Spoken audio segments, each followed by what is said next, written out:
I know it's just too big to even think about. I mean, I tell people, I'm like, okay, so more than 20 billion pounds of produce goes to waste each year. And they're like, they can't even fathom it. Right. And it's only because it's excess, not perfectly shaped for groceries. And then meanwhile, climate change is escalating and people are going hungry and it's just unacceptable, wasting so much food.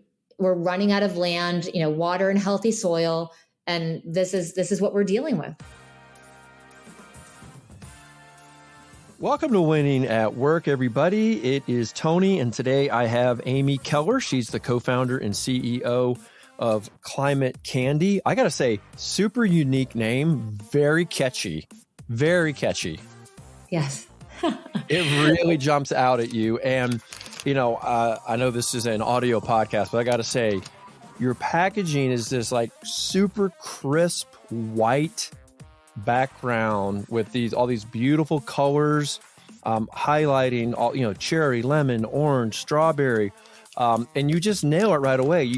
We turn problems into candy. 2 servings of real fruits and veggies in one of these little travel bags. They're just perfect. It's, and you're really hitting on a super important topic. We're talking about, upcycling and recovering foods, fruits, vegetables, things that just go unharvested, enormous footprint of energy and inputs that don't get used. It's a total waste. Yeah. Well, I got to say, in regards to the packaging, I'd say it's probably because I come from a family that owns a candy factory. So when you have Spangler Candy Company that makes 2 billion Dum-Dums every year, along with all the other nostalgic candies that we know, it's all about brightness and fun. I mean, that's the power that candy has, Neckos, Sweethearts. We remember those from so long ago. So I think that I've just tried to have that ability to instill fun in any moment. So. That was ingrained in you, I guess, from an early age. So obviously you've kind of answered one of my first questions was why? How do people get into the business of food? And you kind of touched on it a little bit with kind of your family origin, but what was your story? Well, I wanted to push it further, simply, do something more than make it more of a lasting impact. So my partners, Kevin Wall and Dr. Sue Smalley and I, we had worked on Live Earth with Vice President Al Gore, and we ended up in Svalbard, Norway, 5 years ago. And we visited the Global Seed Bank to learn about food security. And I was there with the United Nations when they were installing generators due to climate change to keep the glacier refrigerated for all the backup seeds of the world. And so just seeing that while on the trip, along with reading Drawdown by Paul Hawken and learning that 40% of food grown globally is wasted, I just decided at that point in the Arctic Circle of all places 5 years ago to write a business plan that had to do with upcycling the perfectly imperfect fruits and vegetables for the health of people on the planet. 40%? Yeah, globally. Yeah. I went to Nogales, Arizona way back when. That's where 2/3 of our produce comes into the United States. And I'm telling you, the logistics of the trucks coming over the border and getting processed in those warehouses and made into either, going out as produce, being made into juices or powders or purees as ingredients, or even just going out to food banks, they couldn't keep up. So there's just so much available. And unfortunately, it's not just that, it's our farmers. A lot of times we're working just to help the farmers get their full harvest. So that's 25%. So 25% goes unharvested on the field. And so either it goes back into the soil, or it goes off for livestock feed, or it ends up in landfill. And so it's not even used for human consumption. Okay, so we have talked a little bit before about upcycling. I think it's a very clever way to take what's already there and maybe process, I hate to use that word process, but turn it into, another product. So tell us more about this actual candy, these faves, because I got to say, you sent me a really nice sample bag of many of these. They taste great. I mean, it truly is like a chewy candy. And I really wasn't even aware that they had all the vegetables in it too. So it's like, you kind of snuck in some vegetables on me. I didn't even know it. Yeah, I think we like to call it stealth nutrition. We transform the upcycled produce and say, why can't we make it into candy? I mean, we don't realize that fruits and vegetables, for a lot of us, I'm plant-based and I was an Ironman triathlete. I did it 7 times. And at that point, we're like, okay, I think you proved your You're point. a 7-time triathlete. 7-time Iron woman, I guess. So, right, but I think you're talking full Ironman. Yes. Yeah. That's crazy. It is a little crazy, but it also I was a vegan triathlete. So imagine how much you need of nutrition. So when we looked at what we were making for faves, and believe me, I wish we had it back in the day when I did Ironmans, because now I just run all the time or swim. I don't do it for competition. But getting your 5 to 8 servings of fruits and vegetables every day is hard. It's hard. And they're saying even today you need 10. And so I look at it and say, how fun is it to eat candy for a portion of it? And then it gets people excited about the idea that, hey, if you like faves and you like the blueberry or the raspberry or the peach or the mango, all these amazing flavors we have, I think you ended up with the classics of cherry and orange and lemon and strawberry flavors. Yes. But it makes you realize that carrots and beets and sweet potato and pumpkin have that sweetness, and that you can also try some of these root vegetables that are so dense in nutrition.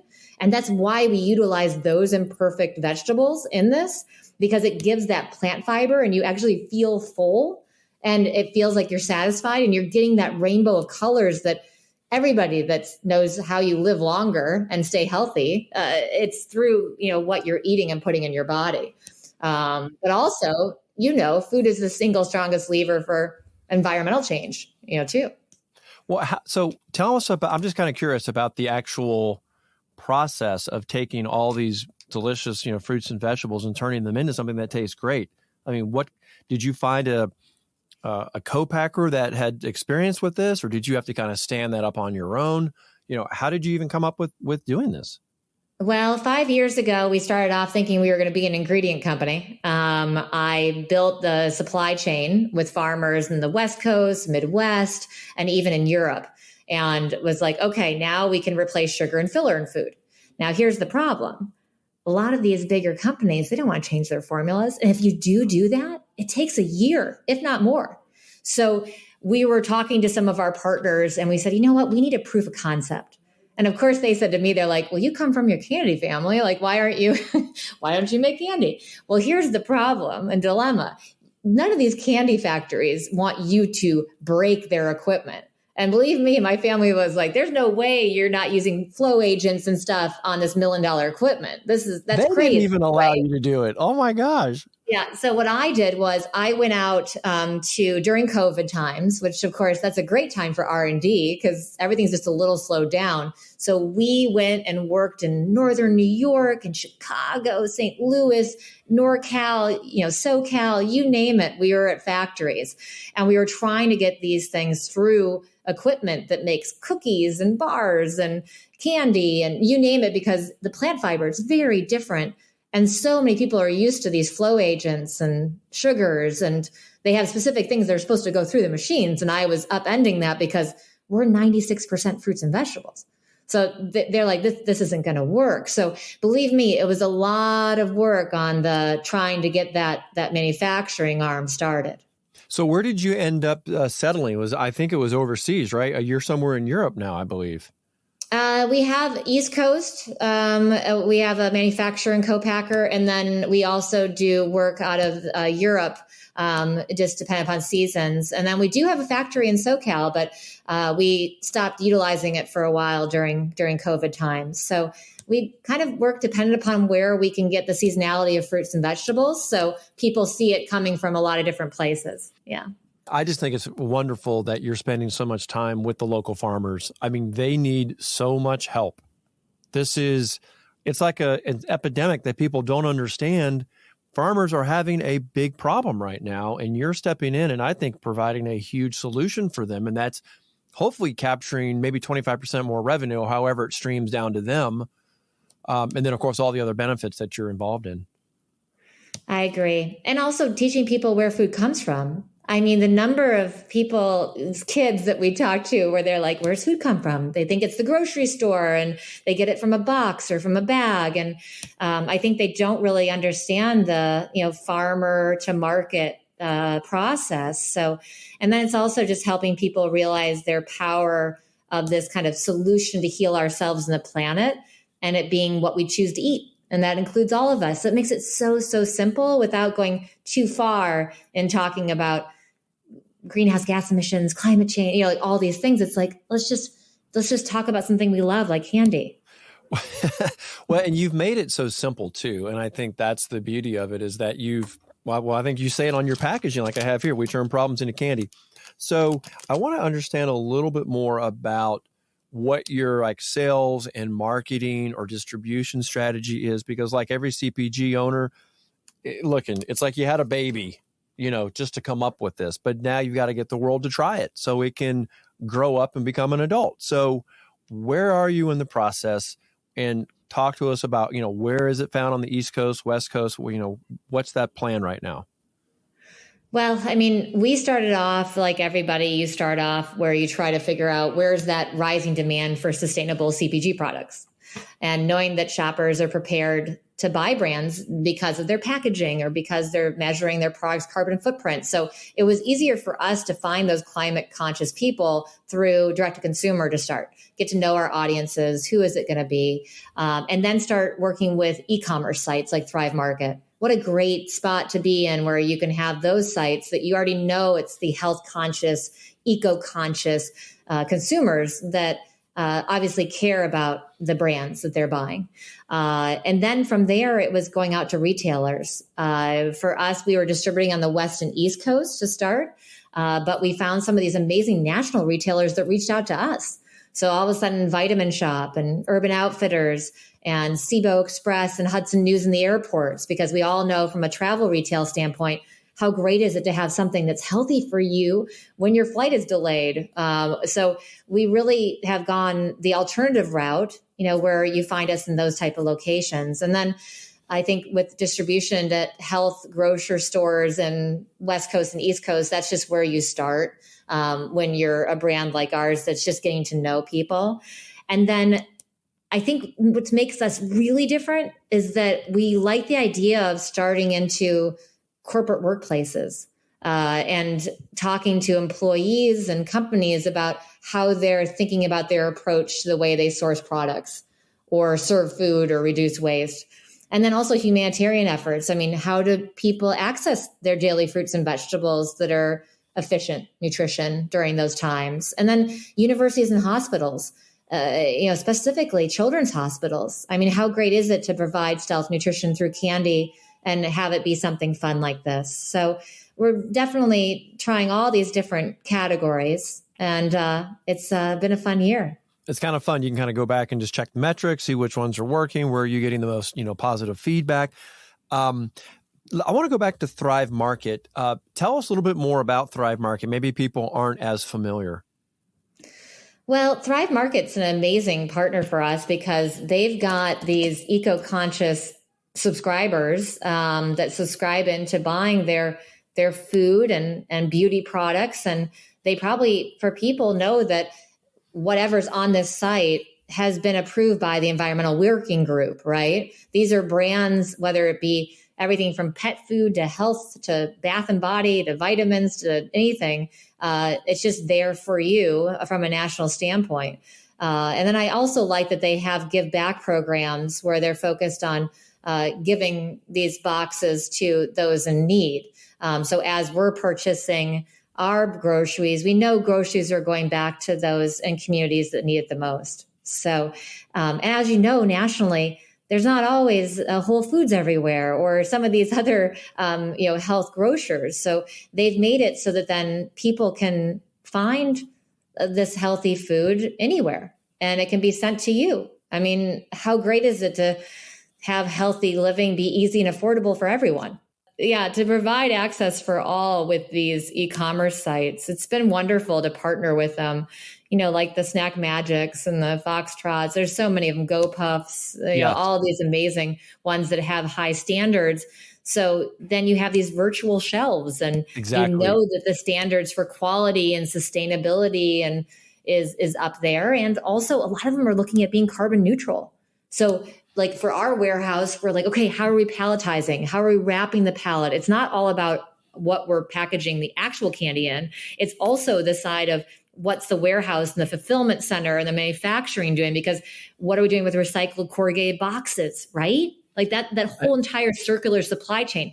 We can't be called climate candy unless we're thinking about the entire process. The entire thing. Exactly. And that's what I was looking at your packaging, and I think you had something nice on here too. I think it was eco-friendly, it talks about recycling, but but it does have a different feel to it. I don't know what you've made this with, but it's they're all it's a kick. We've made things with so many different types of post-consumer recyclable product, or we've started using plant fibers that are compostable, and then you use this cassava root to seal the bags.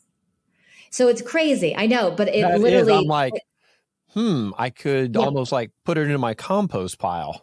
Exactly. So, but the problem with compost right now is that we can do it in certain areas of the country, but areas that don't take compost, it doesn't even get recycled. So we really have to think about what we're sending from our warehouse to what parts of the sectors of the country, because some can only accept recyclable versus compostable. So we've only looked at compostable within corporate workplaces or some specific places where we knew that then they were picking up that type of packaging, because we really want to make sure it goes back. Amy, I want to understand a little more about some of your maybe sales and marketing ideas, because you've got such a broad number of categories that you're working in. And I want to look at, say, universities for a minute, because I know a lot of brands, they want to go into university because they can introduce a great product to people that care. They like a purpose-driven or a mission-driven brand. Are you experimenting at all with like brand ambassadors or affiliates? Do you do anything like that to kind of incentivize the, young people to talk about it, blog about it, create content? Yeah, I mean, we've done affiliate programs before, which is wonderful online.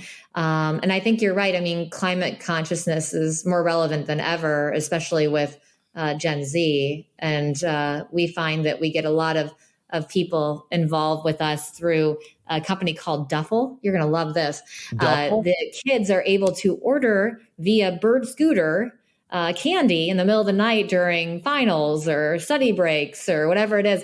And the number one thing that's ordered on that website is candy. And so we're already at like university, USC, UCLA, UCSB, University of Texas. It gets us to a lot of places, and it's kind of a cool way. But then we're also in bookstores. So like University of Arizona and others that buy it through our distributors. So it's fun because they see us in these kind of cool places where they're ordering online, but then also in the bookstores where it's just a little bit different. Yeah. And I think the more that they kind of connect to you and your story, I think it brings the brand to life. I think, honestly, that's one of my purposes. My mission is that I want consumers to get to know the mission behind the food. It's so exciting to see a brand on shelf or to see it somewhere and say, I know Amy. I heard her story. I know what she's fighting for, and then this is it. And it just ties it all together. You don't get that when, with Frito-Lay or something. You're just not going to get that. Well, and I'm telling you, these core consumers like the Gen Zers, they embody their values, right? So everywhere they go, it's all about the love of healthy food and plant-based goods. And I think they care about climate change, not always knowing what to do about it, but they vote with their dollars. And I think that's an important thing. They want to buy the ethical products. Yeah, they do. Now, I want to go back to the problems on the farms. Just in your opinion, what you've seen and from your research, why do we have so much waste? What are some of the different reasons that they have 25% or even globally 40%? Well, I mean, food loss starts at the production level. It's low market prices and high harvest costs. So it makes it uneconomical for farmers to gather all that they produce.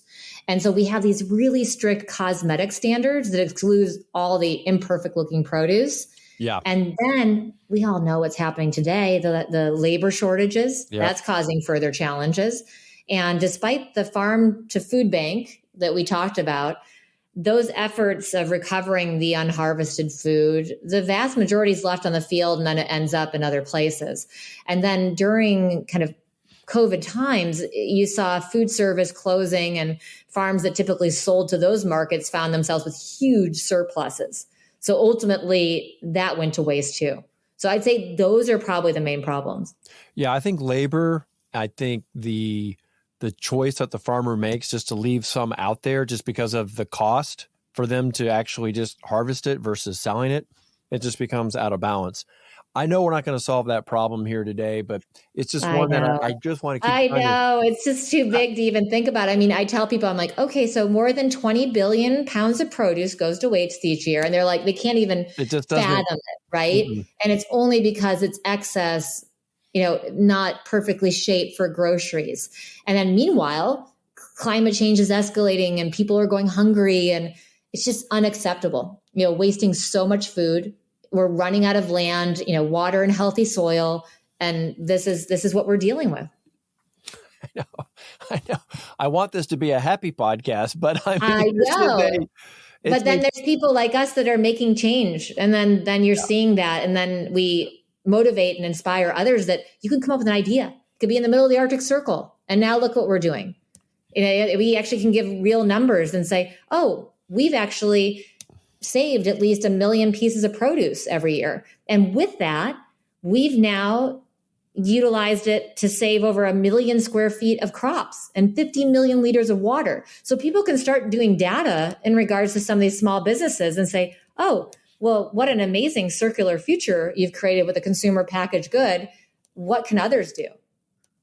Yeah, it does kind of open the eyes of people. I think when they hear this, I think when food entrepreneurs hear this, they might decide, maybe I can develop a product. Maybe I can connect with my local farmers or the harvesters, right? And take something that is, as you say, perfectly imperfect.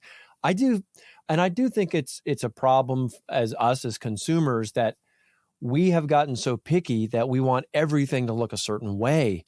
And I don't care if something is slightly misshapen or something, but for some reason, the buyers do not allow it. It doesn't even cross the threshold. But of course, that's where we get our purees and the powders and all the other things that they do use those. You know what I also learned when I was in Svalbard? What's that? You're going to love this.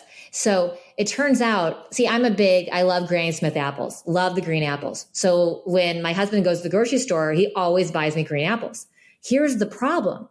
Because I'm not trying all the different types of diversity of apples, the farmers are only growing specific kinds. So we're slowly but surely losing some of those types of apples. So think about it. If we're doing it just for that, it's happening across all fruits and vegetables. So that's a major problem. Also, when I was there, their biggest concerns were around a few different fruits and vegetables and things that you probably love. They were concerned about bananas because of disease happening. They had a concern over chocolate, weren't sure how long that was going to last. Yeah, and they also were concerned about coffee beans. And I know that a lot of people love coffee. So we really need to really look at the regenerative practices that we're doing around agriculture. And it's just inspiring to see there's so many really cool nonprofits like Kiss the Ground that are teaching farmers new ways to rotate crops and utilize the soil and make sure it's as nutrient dense as possible. Because I'm telling you, it's that carrot you have from this farm versus that farm could be very, very different in regards to nutrition. So it's a matter of making sure that everybody's practices are revitalizing that soil. Yeah, we just can't afford to lose any more of the local and regional farms. You just can't, because the more it just keeps getting centralized, they take shortcuts. And then all the things you've just described about nutrition and putting that value back in the land, they just don't have time to do it. And they're monocropping. So we could go on and on and on about that. I think it is just I think it's a fantastic idea that you've taken. I'm going to read the ingredients. You've got apple juice, apple puree, pumpkin puree, carrot puree. See, I know what these ingredients are. I'm not having to go you to can read the whole thing. It's 96% fruits and vegetables. And then we use the rice flour to get it to go through the equipment. We use the pectin, which is made out of orange and lemon rind, to make it stick together. I mean, it's ridiculous. It's easy. I think it's fantastic. So what does the future hold for Climate Candy and Faves? What do you what are you projecting out for the remainder of 2023 and into 2024? Well, we just came out of Climate Week in New York City, where we sent out with Yellow Dot Studios Climate Claws to hand out climate candy all over New York City. Oh, I think I saw that on LinkedIn. Unfortunately, Climate Claus, his home is melting, so we wanted people to know. So we're coming off of that, and I think looking at the future, we have the World Economic Forum in Davos coming up in January. And I think being able to talk to 193 world leaders and big corporations and exposing them to new insights and transformational experiences and unique opportunities to positively impact the world. I think it's great to be able to go to those type of high level events, but I think it's also the opportunity to inspire others. So if this podcast can get out to others to take action, are eager to learn and want to leverage their networks for real change, it's just, that's what we're trying to do. We're trying to educate around getting people their 5 to 8 servings of fruits and vegetables, how food waste connects to climate change, and just having fun with this. So I think you have to as an entrepreneur, because every day is, it goes all over the place. You never know what's coming at you.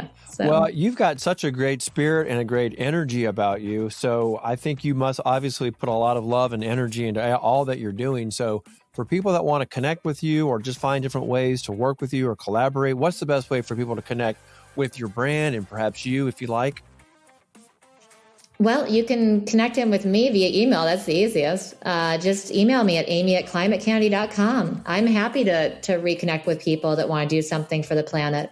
Well, and then climatecandy.com, obviously you can go through that on our website. And then, LinkedIn's always a great way to connect in with people too. And so there's all sorts of resources. Just people have to just take a chance and find that mentor and find that person that maybe that connect into something. And if I'm not it, I may know somebody else that they should connect in to make that change. So. Well, you've already built a big part of the supply chain for people. So for people who do want to get involved and maybe they've got an idea for upcycling, you'd be a great person for them to talk to. I think that would be absolutely fantastic.